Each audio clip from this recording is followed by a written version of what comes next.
Hi everyone, welcome back to my YouTube channel. Today we are going to talk about posterior cranial fossa.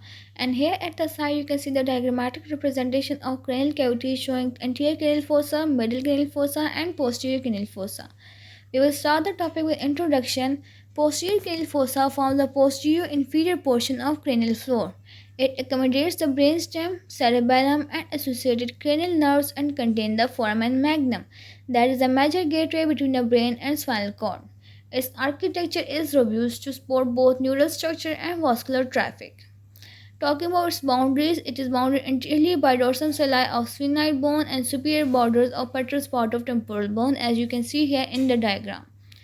It is bounded posteriorly by the squamous part of occipital bone. Inferiorly, the floor is formed by basilar, condylar, and squamous part of occipital bone and posterior part of petrous temporal bone, as you can see in diagram. The pink elevated area marks the starting of the posterior cranial fossa and end of the middle cranial fossa. Now let's talk about bones that help in forming the posterior cranial fossa. They include occipital bone, that is a dominant contributor to floor and walls, and in diagram you can see the purple color bone is occipital bone. Then it includes temporal bone, of which buttress part is really important, that is by the form anterolateral boundary. The pink color bone here is the temporal bone. Sphenoid bone that contributes to dorsum sali forming the anterior boundary. As you can see here in diagram, the orange color bone that include the dorsum sali that forms the anterior bound part of anterior boundary of the posterior cranial fossa is the part of sphenoid bone. So three main bones that help in forming the posterior cranial fossa. First is occipital bone, second is temporal bone, and third is sphenoid bone. Now let's talk about key anatomical features of posterior cranial fossa. First is foramen magnum. That is the largest opening in the skull. It transmits the medulla oblongata, meninges, vertebral arteries, spinal excessive nerve roots, and spinal cord. Second is internal occipital protuberance. That is midline bony prominence on the inner occipital surface, the convergence point of dural venous sinuses. Next anatomical feature is cerebellar fossa.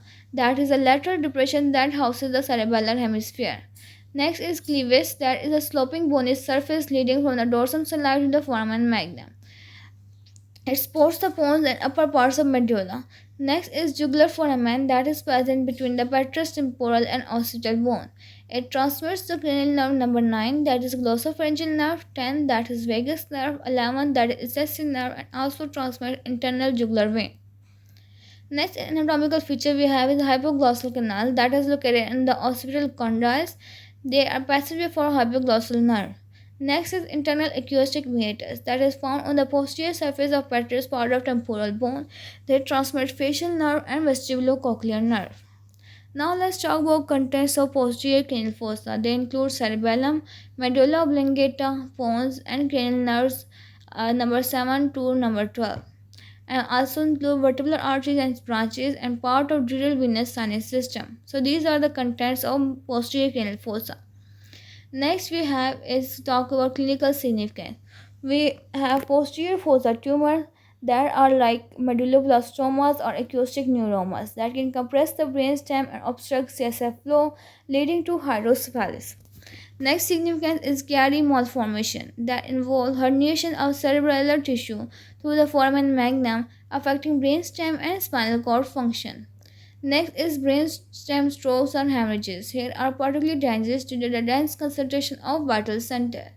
Next is surgical access to this region requires careful planning due to proximity to critical neurovascular structures. Now let's talk about conclusion of this lecture video. Posterior cranial fossa is the backstage of the brain, a compact high security zone where life-sustaining functions are regulated and protected. With its deep roots, formidable bony walls, and neurovascular gateway, it is a marvel of anatomical engineering. And this was all about posterior cranial fossa. Hopefully you liked the video. If you do, don't forget to like, share, subscribe and comment. Thank you for watching.